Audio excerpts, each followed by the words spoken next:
Hi, and welcome to the Men on the Path to Love podcast, the What Men Were Taught About Strength That Hurts Relationships episode.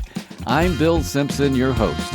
I coach men who are rebuilding their lives and relationships after breakup or divorce, helping them understand their relationship patterns, grow into the best version of themselves, and create deeper love and real connection, showing up differently for the next chapter of their lives so they can live the life they love.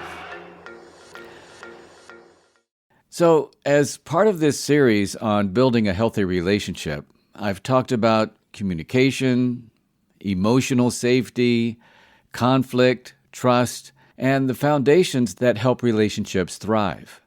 But in this episode, I want to talk about something that subtly influences all of those things, and that's strength. Because for many men, what we learned about strength helped us survive in life, but it often hurt our relationships.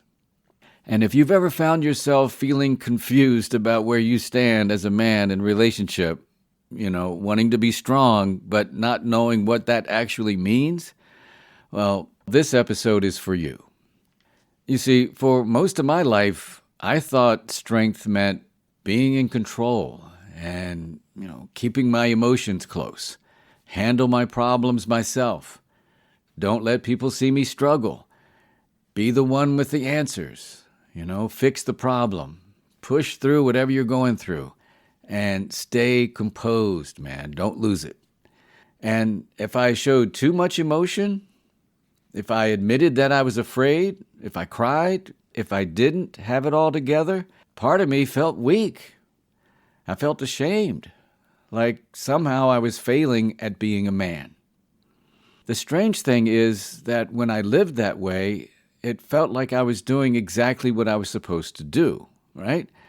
Nobody handed me a rule book, but the messages were everywhere, And as I began doing my own healing work and later started working with men, I realized I wasn't alone. Far from it. As a matter of fact, so many men find themselves stuck in this emotional limbo. They want to connect, they want intimacy, they want healthy relationships. But they also carry these old messages about strength that tell them vulnerability is dangerous, that expressing emotions is weakness, and that needing support means they're failing. And man, I was one of those men. And while I've done a tremendous amount of work around this, I'll be honest, I still catch myself slipping into old patterns from time to time, because conditioning runs deep. I think of a man who I'll call Rico, not his real name. Years ago, Rico joined a group I was facilitating. When he first arrived, he kept his cards very close to his chest. He was very supportive of everyone else, encouraging and respectful, but he didn't say a whole lot about himself. Over time, as he began to trust the group more, Rico slowly started opening up. Eventually, he shared something that was amazing, man. He told us that he had spent more than 20 years in and out of prison. Inside prison, he said he knew exactly how to survive. He was physically strong. He knew how to fight. He knew how to protect himself. He knew how to act. And he knew how to keep people at a distance. But in the outside, real world, he admitted that he had no idea how to be vulnerable. He didn't know how to share his feelings. He didn't know how to ask for support. And the thought of doing those things terrified him. Well, over the years, as the group continued, I would model what it looked like to talk openly about feelings, our fears, mistakes and challenges.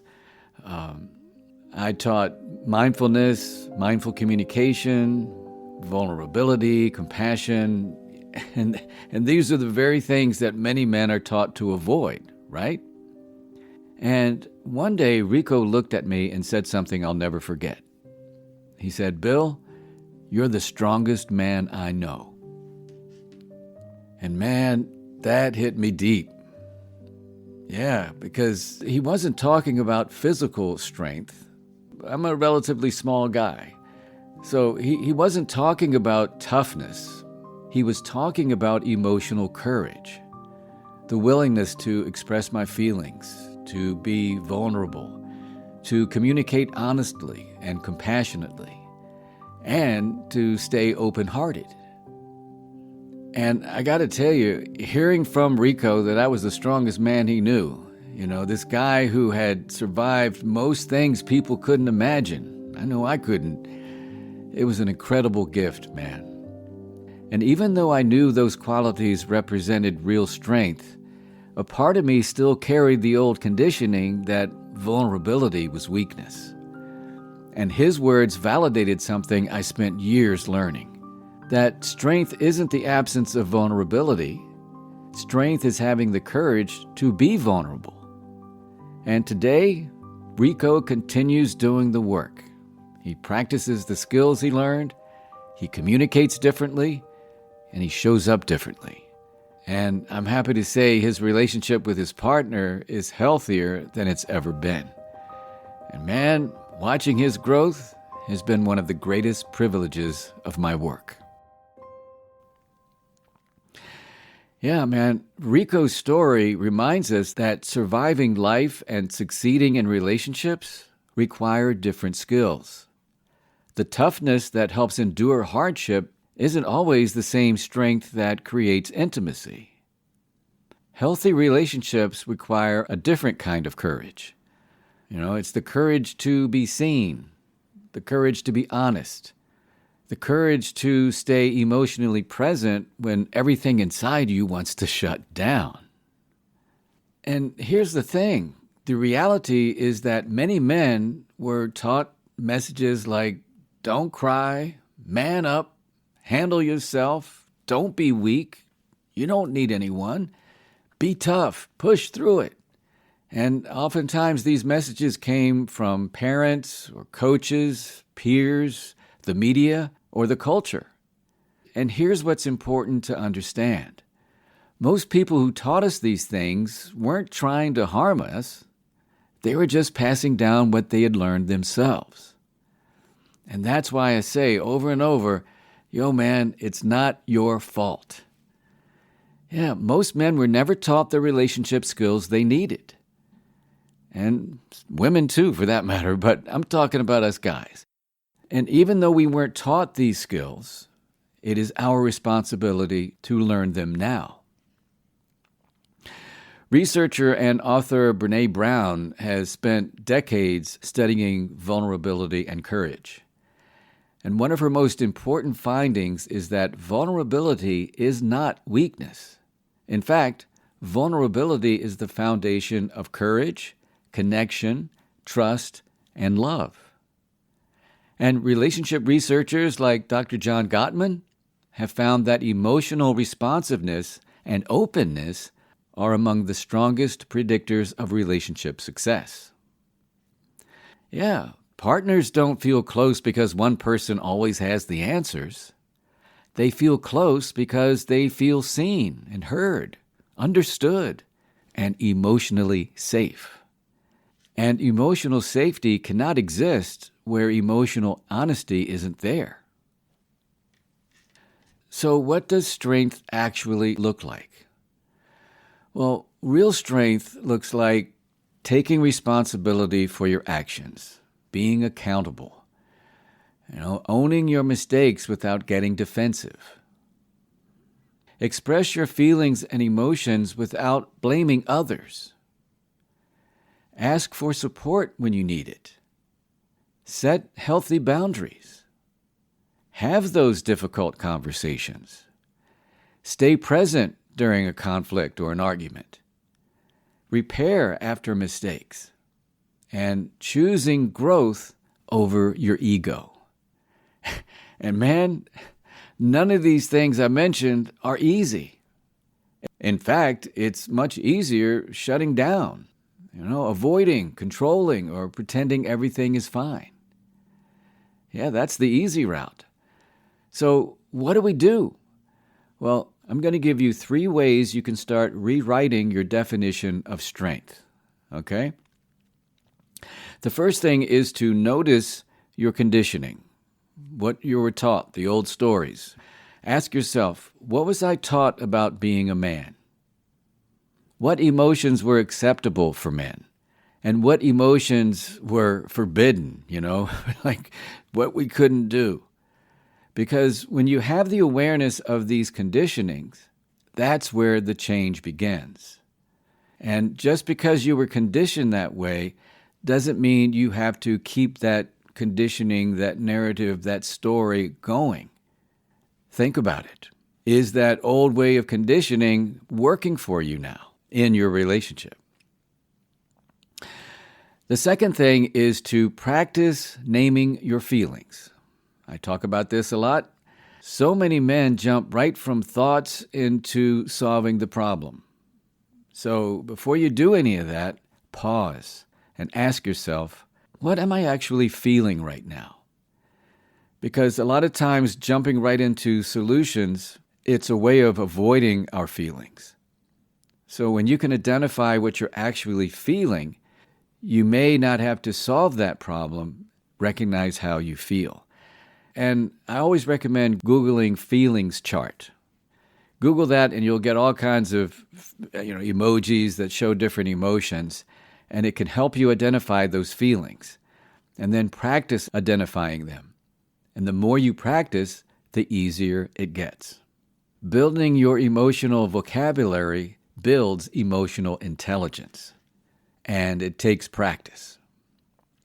Now, the last but not least, number 3, is take one small, vulnerable risk.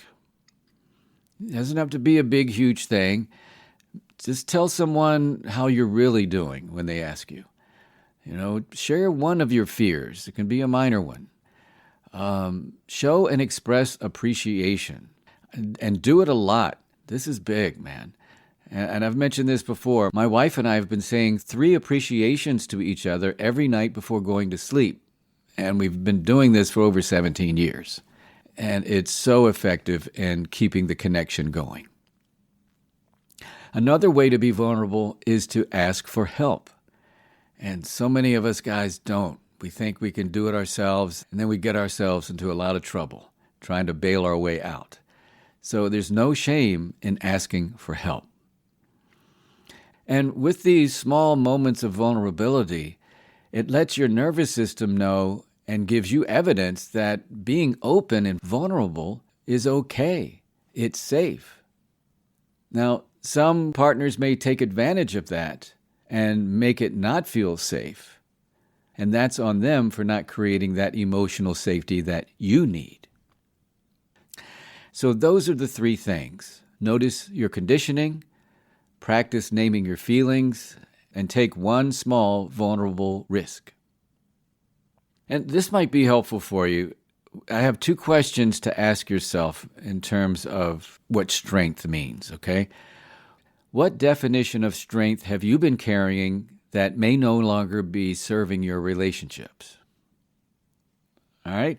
And what would change if you gave yourself permission to redefine it? Just because you were conditioned that way, and much of our society has, doesn't mean you have to. All right? And listen, I want you to really hear what I'm about to say.